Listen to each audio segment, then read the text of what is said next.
Saudara-saudari yang terkasih di dalam Tuhan Yesus Kristus, di sore hari ini kita akan mendengarkan topik terakhir dari pembahasan bulan Februari ini tentang nubuatan mengenai Mesias di kitab Yesaya, khususnya Yesaya pasal 53. Dan di sore hari ini kita akan melihat bagian terakhir tentang bahwa Mesias dinubuatkan oleh Nabi Yesaya, dia akan dibangkitkan. Pertama-tama kita sudah mendengar bagaimana Mesias dia akan dihina. Lalu setelah itu Mesias akan sengsara, akan menderita. Dan setelah itu Mesias akan disalibkan, dia akan mati. Nah, tetapi menariknya adalah di sini Yesaya tidak hanya berhenti sampai di situ saja tentang nubuatan mengenai Mesias. Dia tidak hanya disengsarakan, dia tidak hanya dihina, dia tidak hanya menderita, lalu disalibkan dan mati. Tidak hanya sampai di situ saja ceritanya. Tetapi di sini Nabi Yesaya dia melanjutkan menceritakan tentang apa yang akan terjadi kepada Mesias ini setelah dia mati di atas kayu salib. Kita tahu bahwa Nabi Yesaya dia hidup sekitar 700 tahun kurang lebih sebelum Tuhan Yesus datang. Itu adalah waktu yang begitu lama, dan di sini Nabi Yesaya memberitahukan dengan jelas dan tepat, dan kita tahu nantinya bagaimana Tuhan Yesus di dalam kehidupannya menggenapi semuanya ini. Mari kita lihat apa yang dikatakan Nabi Yesaya tentang kelanjutan mengenai Mesias yang telah disalibkan, yang telah mati demi menebus dosa-dosa kita. Dikatakan di ayatnya yang ke-10, tetapi Tuhan berkehendak meremukkan dia dengan kesakitan. Nah, di sini Nabi Yesaya memulainya dengan mengingatkan kita bahwa Tuhan Yesus dia diremukkan, dia dihancurkan, dia disengsarakan, menderita sampai mati di atas kayu salib. Itu adalah suatu kehendak daripada Tuhan Allah. Itu adalah ketetapan yang diberikan kepadanya. Bukan secara kebetulan, tetapi ini adalah kehendak daripada Allah Bapa. Makanya dikatakan di sini di ayat yang ke-10, Tuhan berkehendak. Dia sendiri yang merancang, dia sendiri yang mau, dia sendiri yang menetapkan supaya Tuhan Yesus, anaknya yang tunggal ini, ketika dia datang ke dalam dunia, dia akan diremukkan, dia akan dihancurkan dengan cara menderita dan mati di atas kayu salib. Dan dikatakan di sini, di kalimat selanjutnya, apabila ia menyerahkan dirinya sebagai korban penebus salah. Saudara-saudara, apa tujuan? Mengapa Tuhan Yesus harus diremukkan? Jelas sekali di sini dikatakan, dia diserahkan sebagai korban penebus salah. Kalau kita membaca di kitab Imamat, Tuhan mengatakan ketika orang-orang Israel berbuat dosa, mereka harus mempersembahkan korban penebus salah. Ketika mereka melakukan kesalahan, kejahatan di hadapan Tuhan, mereka harus membawa korban pengganti untuk menebus kesalahan mereka. Supaya Tuhan tidak menghukum mereka. Supaya Tuhan tidak murka terhadap mereka atas dosa-dosa mereka. Maka Tuhan mengatakan, kalian harus membawa korban penebus salah sebagai penggantinya. Jadi domba, korban yang diberikan atau yang dipersembahkan itu adalah sebagai pengganti atas kesalahan mereka supaya mereka tidak dihukum oleh Tuhan. Dikatakan di sini Tuhan Yesus, dia adalah korban penebus salah. Dia diberikan, diserahkan untuk menggantikan kita. Supaya kita tidak dihukum. Supaya kita bebas daripada murka Tuhan. Tuhan Yesus dikorbankan sebagai penebus salah. Dan setelah Tuhan Yesus dikorbankan sebagai penebus salah, dikatakan ia melihat keturunannya. Nah, ini sangat menarik. Kenapa? Ternyata Tuhan Yesus ketika dia mati di atas kayu salib tidak hanya berhenti sampai di situ saja. Kalau kita melihat di ayat yang ke-8, dikatakan di situ bahwa ia terputus dari negeri orang-orang hidup. Artinya apa? Dia mati. Dia meninggal di atas kayu salib. Nah, tetapi di ayatnya yang ke-10 dikatakan ia akan melihat keturunannya. Ayat yang ke-8 dikatakan dia mati, terputus dari negeri orang-orang hidup. Tetapi ayat yang ke-11 dikatakan ternyata bahwa Mesias ini, atau dikatakan hamba Tuhan yang menderita ini, dia akan melihat keturunannya. Apa maksudnya? Ia akan melihat keturunannya. Maksud daripada perkataan ini adalah bahwa Tuhan Yesus Kristus atau Mesias itu tidak akan mati selama-lamanya sehingga dia tidak akan melihat keturunannya. Dia akan hidup kembali dan dia akan memperoleh keturunan yang begitu banyak. Tidak akan mati selama-lamanya. Tapi dia akan hidup kembali dan dikatakan di sini ia akan melihat keturunannya. Pertanyaannya, apa maksud daripada keturunan di sini? Nah, keturunan di sini bukan keturunan secara jasmani seperti kita. Kita menikah, lalu kita punya anak, punya cucu, itu adalah keturunan kita. Bukan keturunan secara jasmani, tetapi secara rohani.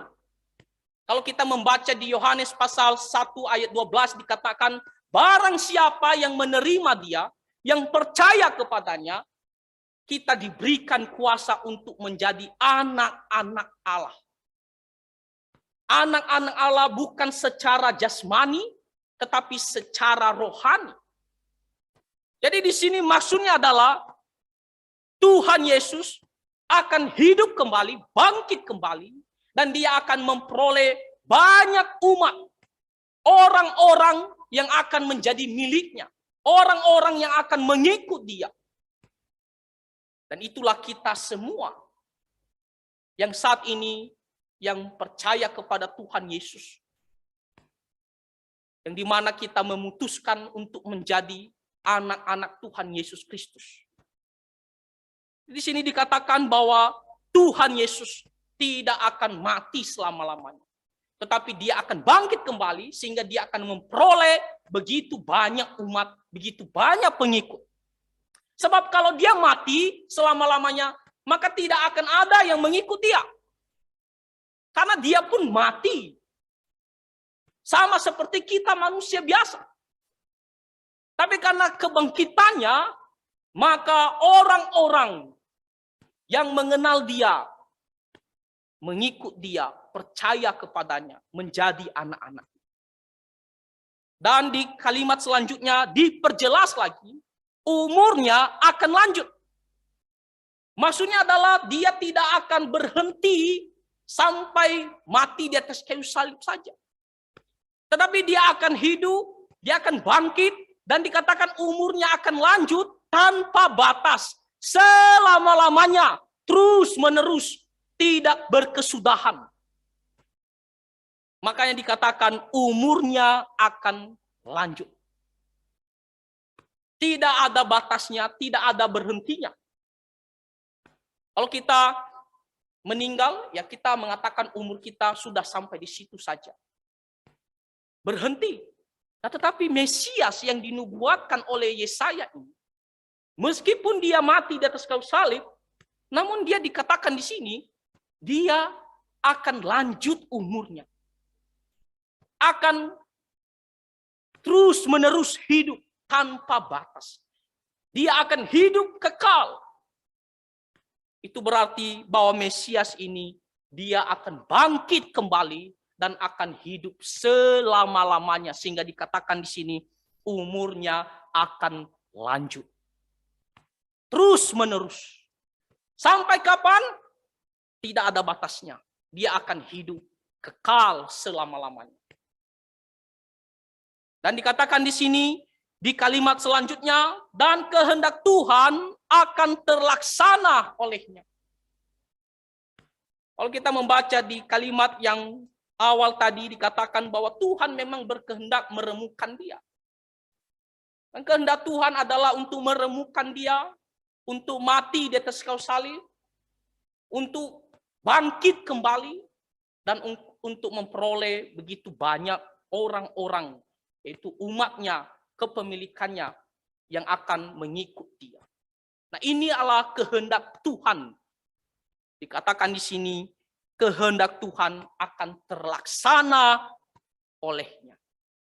Tidak akan batal, tidak akan gagal, pasti tergenapi apa yang akan terjadi kepada Mesias ini sesuai dengan rencana Tuhan Allah, sesuai dengan kehendak Tuhan Allah, akan terlaksana di dalam diri Mesias ini. Jadi di sini Tuhan memastikan bahwa Mesias ini bukanlah manusia biasa yang pada umumnya kita mati selesai ceritanya. Tapi di sini Tuhan dengan jelas memberikan kita suatu pengetahuan yang pasti bahwa hamba yang menderita ini, Mesias ini, tidak akan mati selama-lamanya. Nabi Yesaya 700 tahun sebelum Tuhan Yesus datang sudah memberitahukan jauh-jauh sebelumnya bahwa akan ada seorang yang ditentukan oleh Tuhan Allah, yaitu Mesias, yang dimana dia mati dan dia akan hidup kembali, bangkit kembali. Dikatakan di sini umurnya akan lanjut. Ayatnya yang ke-11 dikatakan, sesudah kesusahan jiwanya, sesudah ia menderita, sesudah ia disengsarakan dan mati di atas kayu salib, dikatakan ia akan melihat terang dan menjadi puas. Apa maksud daripada kalimat ini?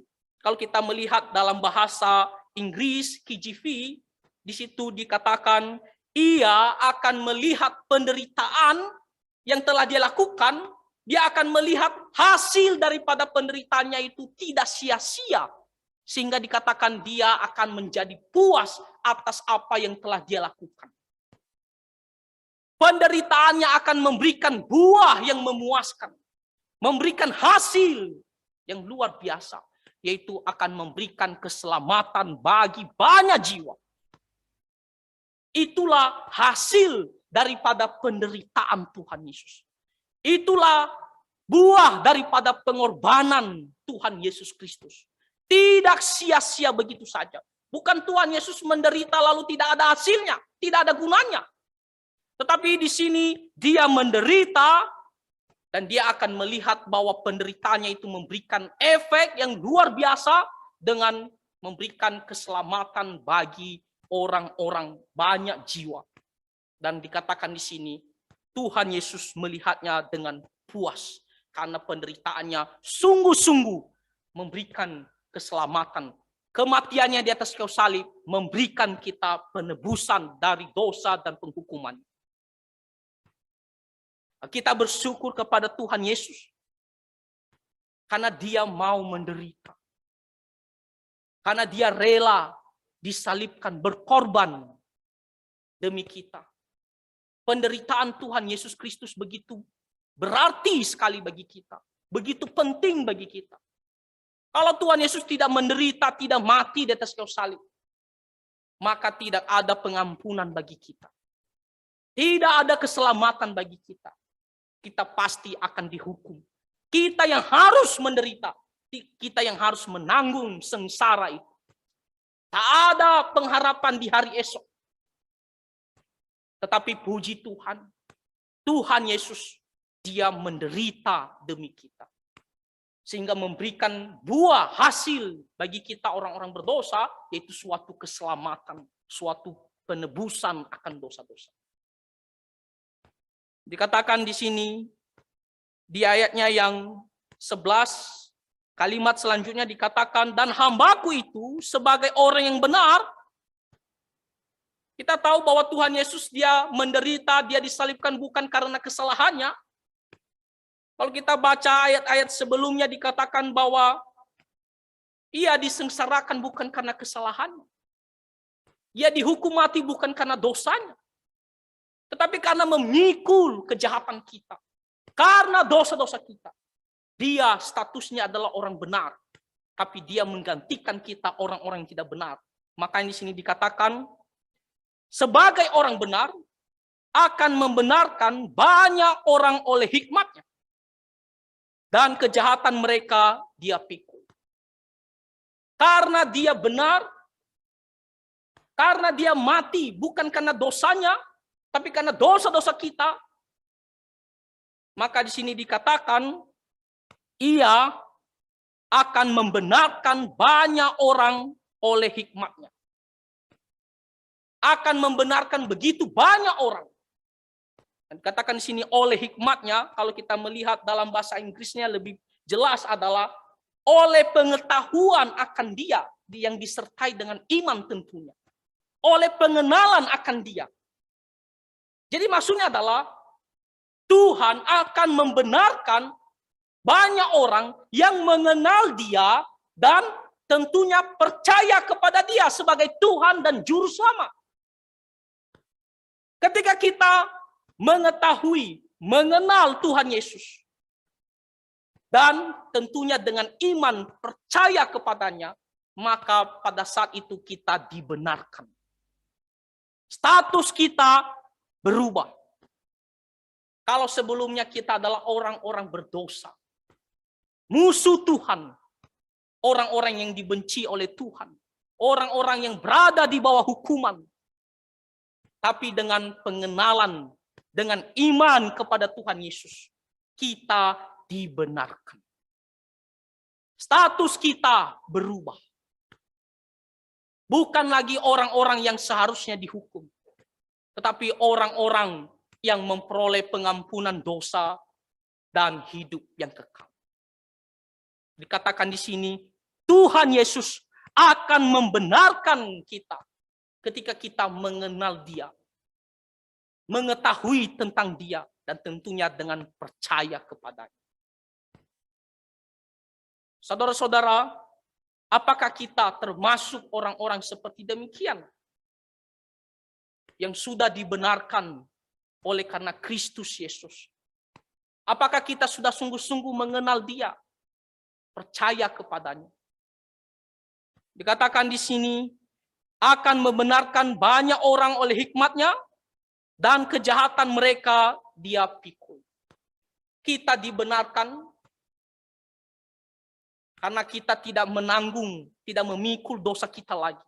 Karena Tuhan Yesus yang memikul dosa kita. Sehingga kita dipandang sebagai orang yang tidak bersalah oleh Tuhan Allah. Karena dosa-dosa kita telah dipikul oleh Tuhan Yesus Kristus. Ayat yang ke-12 dikatakan, sebab itu aku akan membagikan kepadanya orang-orang besar sebagai rampasan. Dan ia akan memperoleh orang-orang kuat sebagai jarahan. Ayat ini mengajarkan bahwa apa yang dilakukan oleh Tuhan Yesus Kristus, dia akan mendapatkan imbalan. Yaitu dia akan ditinggikan oleh Allah Bapa. Dia akan dimuliakan. Dan akan banyak orang yang akan percaya kepadanya. Bahkan dikatakan di sini akan ada orang-orang besar, orang-orang yang kuat yang akan menjadi bagiannya, yang akan percaya kepadanya. Di sini dikatakan, yaitu sebagai ganti karena ia telah menyerahkan nyawanya ke dalam maut. Dan karena ia terhitung di antara pemberontak-pemberontak. Sebagai imbalan, ya, sebagai upah, karena ia telah memberikan nyawanya ke dalam maut. Dikatakan di sini, ia merelakan nyawanya demi kita. Dia menyerahkan dirinya, sehingga dikatakan di sini dia seperti terhitung di antara pemberontak-pemberontak. Orang-orang memandang dia sebagai orang jahat. Bahkan kita melihat bagaimana Tuhan Yesus diposisikan di bagian tengah, samping kanan dan kiri orang yang jahat, yang begitu berdosa, tapi dia diberikan di posisi tengah, seolah-olah bahwa dia yang paling jahat. Jadi orang-orang menghitung dia sebagai pemberontak-pemberontak, orang-orang jahat yang harus dihukum. Nah, Tuhan Yesus memberikan dirinya berada di tengah-tengah pemberontak ini, walaupun bukan karena dosanya. Dia menghadapi maut, kematian, karena dosa-dosa kita. Namun dia mendapatkan imbalan. Di sini dikatakan dia ditinggikan, dia dimuliakan. Bahkan dikatakan sini, sekalipun ia menanggung dosa banyak orang dan berdoa untuk pemberontak-pemberontak. Jelas sekali bahwa Tuhan Yesus dia menanggung dosa begitu banyak orangnya, semua orang yang percaya kepadanya tentunya. Dan dikatakan di sini berdoa untuk pemberontak-pemberontak. Dia mendoakan kita, orang-orang yang dikatakan sebagai pemberontak-pemberontak, supaya kita bisa diampuni, supaya kita bisa mendapatkan penebusan dosa. Nah, inilah yang terjadi terhadap Tuhan Yesus Kristus. Setelah dia dihina, setelah dia disengsarakan, setelah dia menderita dan mati di atas kayu salib, dikatakan dia terputus dari negeri orang-orang hidup. Tuhan Yesus, dia hidup kembali. Dia bangkit kembali. Bangkit dari kuburan. Dan dikatakan dia hidup selama-lamanya dan dia ditinggikan, dia dimuliakan. Jadi jelas sekali bahwa Tuhan Yesus tidak mati selama-lamanya. Yesaya sudah mengatakan dia pasti akan bangkit. Makanya kalau kita membaca ketika Tuhan Yesus berada di dunia, dia mengucapkan beberapa kali bahwa dia akan diserahkan, dia akan mati, dan dia akan dibangkitkan. Dan apa yang terjadi ketika Tuhan Yesus dia mati di atas kayu salib, lalu dikuburkan.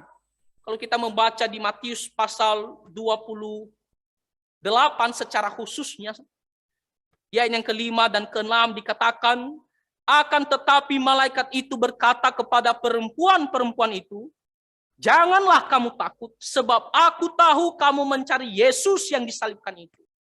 Setelah dia disalibkan, mati, dan dikuburkan, lalu perempuan-perempuan seperti Maria Magdalena, Maria yang lain, mereka melihat kuburan Tuhan Yesus.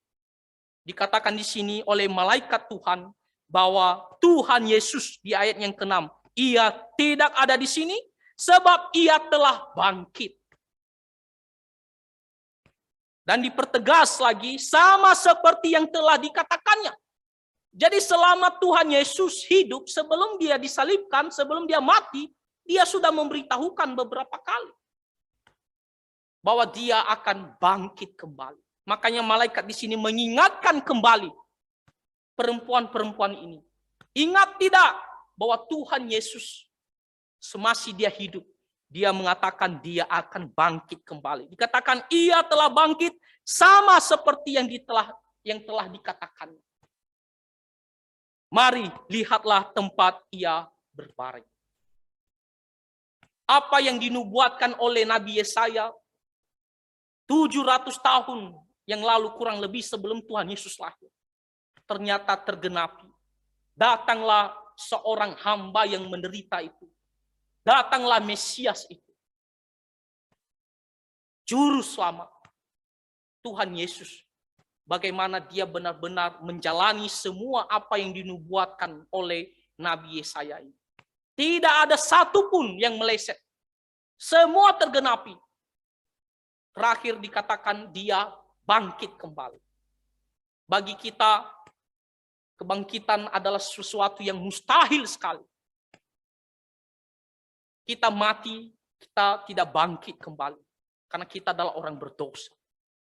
Tapi di sini Yesaya, meskipun dalam pandangan manusia, pada saat itu secara khususnya adalah sesuatu yang asing. Bagaimana mungkin seseorang bisa mati lalu bangkit kembali dan hidup selama-lamanya? Tapi Yesaya menubuatkan dan itu tergenapi bagaimana Tuhan Yesus dia mati dan dibangkitkan kembali. Jadi di sini dengan jelas bahwa Tuhan kita, juru selamat kita, yang mati bagi kita, dia mati dan bangkit kembali pada hari yang ketiga. Dan dia hidup selama-lamanya.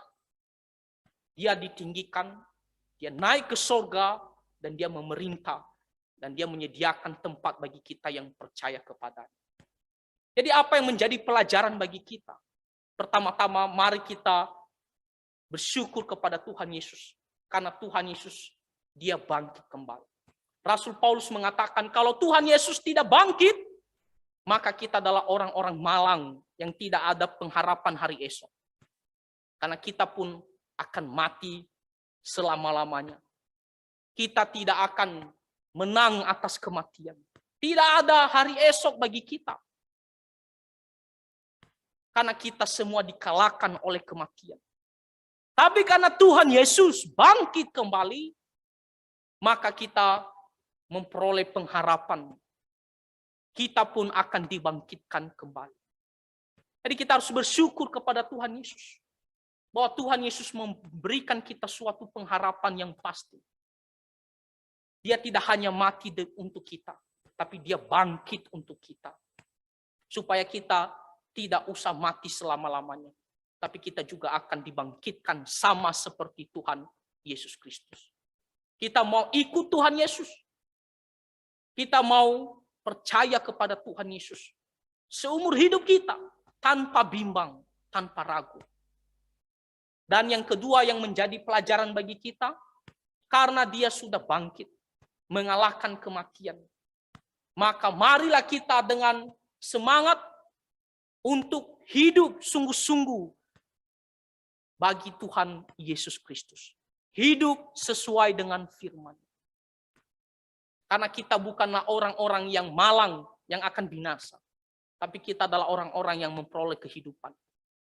Maka marilah kita dalam kehidupan kita sehari-hari. Mari kita tunjukkan ucapan syukur kita dengan hidup lebih bersungguh-sungguh untuk kemuliaan nama Tuhan Yesus Kristus. Mari kita taat firman Tuhan, beribadah kepadanya, dan melayani Tuhan seumur hidup kita. Jadi saudara-saudara, jelas sekali Yesaya mengatakan, menubuatkan bahwa Mesias pasti bangkit. Dan Tuhan Yesus benar-benar bangkit dari kematian. Kiranya Tuhan memberkati kita semua. Mari kita bersatu di dalam doa. Bapa di surga, kami sangat bersyukur karena kami memiliki Tuhan dan Juru Selamat yang telah mati bagi kami dan bahkan bangkit kembali dari antara kematian. Tuhan, kami sangat bersyukur karena pengampunan dosa yang kami terima dan juga pengharapan hidup yang kekal melalui Tuhan Yesus Kristus. Kami sangat bersyukur ya Tuhan, karena pada akhirnya juga kami akan dibangkitkan dan akan beroleh sukacita selama-lamanya di dalam Tuhan Yesus Kristus. Teguhkanlah iman kami dan tolonglah kami untuk terus hidup sesuai dengan firman Tuhan. Ampunilah segala dosa dan pelanggaran kami. Kami berdoa di dalam nama Tuhan Yesus Kristus. Amin.